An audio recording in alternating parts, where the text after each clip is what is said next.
गौरेला पेंड्रा मरवाही जिले में पेंड्रा शहर में बाईपास न होने का खामियाजा स्थानीय निवासियों को भुगतना पड़ रहा है। भारी ट्रैफिक समस्याओं से निजात दिलाने के लिए साल 2018 में भाजपा के तत्कालीन मुख्यमंत्री डॉक्टर रमन सिंह ने पेंड्रा बाईपास का शिलान्यास भूमि पूजन किया था, जिसकी लंबाई 13 किलोमीटर थी।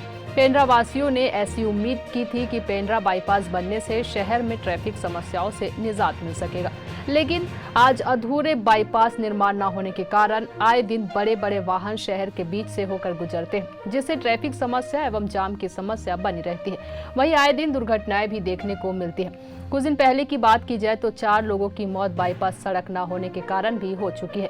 वहीं कुछ सालों के आंकड़े पर अगर नजर डाला जाए तो सैकड़ों दुर्घटनाएं भी हो चुकी है। साथ ही लगातार भारी वाहनों की शहर के अंदर आवाजाही से धूल और जाम से भी शहरवासियों को काफी दिक्कतों का सामना करना पड़ रहा है। वहीं 2018 में कांग्रेस की सरकार छत्तीसगढ़ में आई थी, जिससे गौरेला पेंड्रा मरवाही जिले वासियों को उम्मीद थी कि पेंड्रा बाईपास निर्माण जल्द ही पूरा हो जाएगा, लेकिन पिछले सरकार की तरह कांग्रेस की सरकार में भी यह बाईपास सड़क अब तक नहीं बन पाई है, जिससे आज भी शहरवासियों को ट्रैफिक की समस्या से निजात नहीं मिल पाया है। सबसे बड़ी बड़ी गाड़ियाँ गुजरती है, तो किस तरीके से देखते हैं? पेंड्रा में बाईपास निर्माण की जो मांग है वो बहुत पुरानी थी और रमन सिंह जी के सरकार के समय इसकी घोषणा हुई थी। और यहाँ पर आप देखेंगे बाईपास के अभाव में जो है बहुत सारी दुर्घटनाएं भी हुई है। अभी कुछ दिन पहले हमारे शहर के एक प्रतिष्ठित व्यवसायी राजू जायसवाल जी का निधन हो गया था और उसके बाद भूपेश बघेल जी उपचुनाव में आए। उन्होंने कहा कि हम जो है यहाँ पर 4 गुना मुआवजा दे करके और बाईपास की सड़क बनाएंगे, मगर इस पर कुल मिलाकर के मैं ये कहना चाहूँगा कि स्थानीय जो कांग्रेस के सत्ताधारी दल के नेता हैं उन लोगों का नाकामी है और उनको प्रयास करना चाहिए कि पेंड्रा शहर को बाईपास की सुविधा मिल सके। विपक्ष भी, भाजपा विपक्ष में भी रोल अदा कर रही है, लेकिन विपक्ष उस तरीके का रोल अदा करते नजर नहीं आती। स्थानीय जो भाजपा है, विपक्ष कोई मुद्दों के घेरते नजर नहीं, इसको किस तरीके से देखते हैं? देखिए, स्थानीय भाजपा के जितने भी नेता हैं, जिला अध्यक्ष, महामंत्री से लेकर के सभी लोग या सत्ता पक्ष के लोगों की चाटुकारिता में व्यस्त हैं। उनके पास शहर के मुद्दे को उठाने के लिए किसी भी प्रकार का समय नहीं है और न वो इसके लिए मुखर रहे हैं, चाहे वो रमन सिंह जी का समय रहा हो और चाहे वो भूपेश बघेल का समय हो। पेंड्रा बाईपास का निर्माण लगभग 2018 में शिलान्यास हुआ था, आज तक ये बाईपास सड़क नहीं बन पाई। क्या है कारण, क्यों नहीं बन पाई सड़क? ऐसे कह सकते हैं कि सरकार, जो भी सरकार आती हैं वो सिर्फ जुमलेबाजी करती हैं, घोषणाएं करती हैं, पर अमल में नहीं आती है। मैं तो सीधे शब्द में कहूँ, चाहे भले कांग्रेस की सरकार हो या बीजेपी की सरकार रही हो, विकास के नाम पर इन्होंने मरवाही विधानसभा को तो शुद्ध धोखा दिया। एक भी वादे इन्होंने पूरे नहीं किए। क्या कारण है ये जो है? क्या भूपेश सरकार इस सड़क को बनाने में सक्षम थी? सक्षम तो थी, सक्षम तो पिछली सरकार भी थी, बट मन स्थिति नहीं है, इनका काम करने की स्थिति नहीं है। कुछ घोषणाएं भी की थी मंडी से, आपने बताया था। क्या घोषणाएं की थी भूपेश सरकार ने? भूपेश सरकार ने मंडी उपचुनाव के दौरान इस बाईपास को पहले तो निरस्त कर दिए, ऊपर से मरवाही उपचुनाव के समय इसकी फिर से घोषणा किए और इसको तत्काल 1 वर्ष के अंदर बना के देना था। मरवाही उपचुनाव हुए, जमाने गुजर गए हैं, अब तो ओरिजिनल विधानसभा चुनाव भी आने वाला है, पर इसमें कोई भी काम आगे प्रगति पर नहीं आई है। क्या समस्या आ रही है? बाईपास सड़क नहीं बनी तो क्या समस्याएं आ रही है आम नागरिक की तरह? अब आम तौर से अगर हम लोग देखें तो किसानों को भी, ये किसानी क्षेत्र है तो किसानों को भी बहुत सुविधा मिलती है अगर रोड बन जाती बाईपास। ऊपर से क्या होता कि व्यापारियों को भी सुविधा होता। सबसे बड़ी दिक्कत तो ये है कि पेंड्रा के जितने भी रास्ते हैं सक्रिय हैं, तो बाईपास की बहुत ही ज़्यादा आवश्यकता है। साथ ही क्या हुआ कि पिछले समय बाईपास न बनने की वजह से कई दुर्घटनाएँ हुई जिसमें लोग असमय कालकलवित हुए। ये सारी जो मृत्यु हुई हैं, ये दोनों सरकारों की जिम्मेदारी जाती है। इनकी वजह से, इनकी नाकामी की वजह से इतने लोग असमय मृत्यु को प्राप्त हुए हैं।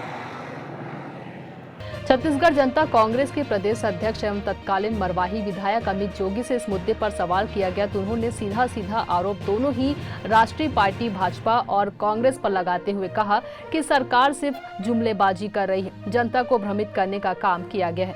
वहीं कांग्रेस के मुख्यमंत्री भूपेश बघेल पर आरोप लगाते हुए कहा कि मुख्यमंत्री की कौन सी घोषणा पर अमल हुआ है? उस घोषणा पे अमल नहीं हुआ है, महज केवल आज भी एक घोषणा ही साबित। तो ये कौन सी नई बात है? मुख्यमंत्री जी की कौन सी घोषणा पे अमल हुआ है? उन्होंने ये चुनाव के समय घोषणाएं कर दी और एक जो घोषणा है जिसके कारण सीधे सीधे लोग मारे जा रहे हैं, उन्होंने चुनाव में घोषणा कर दी कि पेंड्रा में बाईपास रोड बनाई जाएगी, उसमें जो मुआवजा है वो 4 गुना दिया जाएगा। मुआवजा मतलब जो रोड सैंक्शन थी मुआवजे के कारण अब पूरी रोड रुक गई है और कितने निर्दोष लोग एक्सीडेंट में मारे जा रहे हैं। वहीं भाजपा के युवा नेता प्रखर तिवारी ने आरोप लगाते हुए ये कहा कि जब से छत्तीसगढ़ में कांग्रेस सरकार आई है उन्हें एक भी बाईपास सड़क बनने का काम पेंड्रा में नहीं किया गया, जबकि उपचुनाव ने मुख्यमंत्री भूपेश बघेल ने दोगुने मुआवजा देने की बात कही थी। परंतु मुझे लगता है जिस तरीके से उनकी सारी योजना धरातल पर नहीं दिख रही है, ठीक उसी प्रकार से मुख्यमंत्री भी यह भूल गए हैं। देखिए, भारतीय जनता पार्टी की सरकार जब तक थी तब तक राज्य में नए नए रोडों का, सड़कों का निर्माण अनेक काल से चल रहा है। इवन मैं ये मानता हूँ कि प्रधानमंत्री ग्राम सड़क योजना ही भारत सरकार में अटल बिहारी वाजपेयी और भारतीय जनता पार्टी की देन है। परंतु जब से छत्तीसगढ़ में कांग्रेस पार्टी की सरकार आई है, इस सरकार ने एक भी बाईपास बनाने का काम पेंड्रा में नहीं किया, जबकि मुख्यमंत्री जी ने स्वयं उपचुनाव में आकर के यहाँ घोषणा की थी, मुआवजे की बात की थी और दुगने मुआवजे की बात कही थी। पर आज लगता है मुझे कि जिस प्रकार से उनकी सारी योजनाएं छत्तीसगढ़ की धरातल में नहीं दिखाई दे रही हैं, ठीक उसी प्रकार से उनको भी ये याद नहीं होगा कि उन्होंने पेंड्रा में आकर के ऐसा कोई वादा किया था। मैं मानता हूं कि छत्तीसगढ़ सरकार जो है वह सिर्फ और सिर्फ जुमलेबाजी की सरकार है और ये एक ठग बंधन है। इसीलिए भारतीय जनता पार्टी ठगेश सरकार इसको कहती है, क्योंकि ऐसा कोई सगा नहीं जिसको भूपेश बघेल ने ठगा नहीं। भूमि पूजन के बाद भी आज तक सड़क का न बन पाना निश्चित रूप से सरकार की अकर्मण्यता का सबसे बड़ा जीता जागता उदाहरण है। पूरे पेंड्रा शहर में बहुत सारी जो घटनाएं दिन प्रतिदिन दिखाई देती हैं, 9 बजे के बाद सड़कों पर चलना मुश्किल हो जाता है। नगर के निवासी बाहर सड़क पर निकल नहीं सकते क्योंकि इतनी बड़ी बड़ी ट्रक और गाड़ियां सड़कों पर से गुजरती हैं। तो ये निश्चित रूप से हमारे लोगों के लिए जान का खतरा तो है, दुर्घटना के लिए भी यह संभावनाओं को जन्म देता है। परंतु इन सब चीज़ों से छत्तीसगढ़ सरकार को कोई फर्क नहीं पड़ता, क्योंकि वो यहाँ पर सिर्फ और सिर्फ कांग्रेस पार्टी वोट बैंक के लिए, अपने वोट बटोरने के लिए आती है और उसके बाद वोट देने के बाद वह भूल जाती है। जैसा वोट लेने के बाद वह यहाँ भूल जाती है यहाँ के लोगों को, उस समय कोई नया काम नहीं है। वहीं पेंड्रा बाईपास सड़क मुद्दे में राज्य सरकार में खनिज विकास निगम के अध्यक्ष गिरीश देवांगा ने कहा कि पेंड्रा बाईपास सड़क की आवश्यक है, जिसके बारे में मुझे स्थानीय जनप्रतिनिधियों ने भी बताया है। पेंड्रा बाईपास सड़क क्यों अटका है और कहां अटका है, इसकी जानकारी हम विभाग से लेंगे और इसे शीघ्र से शीघ्र बनवाएंगे। तो भाजपा के शासनकाल में इसका स्वीकृति हुई थी, लेकिन आज तक इसका निर्माण कार्य में असमय लोग कालकल्पित होते जा रहे हैं। इसके लिए क्या प्रयास किया जाएगा? नहीं, यहाँ बाईपास आवश्यक है। मैं यहाँ के जनप्रतिनिधियों से भी बात किया तो बहुत ही इसकी आवश्यकता बताई है और क्यों अटका है और कहाँ ये पूरा नहीं हो पा रहा है, इसके विभाग से जानकारी लेकर इसको शीघ्र से ही शीघ्र प्राथमिकता के आधार पर बाईपास का काम हम लोग करवाएंगे और माननीय विधायक जी को भी बोलेंगे उसके सब एस्टीमेट वगैरह बना के इसको बजट में लाएं और बजट में आ जाएगा तो फिर कहीं कोई तकलीफ नहीं होगी।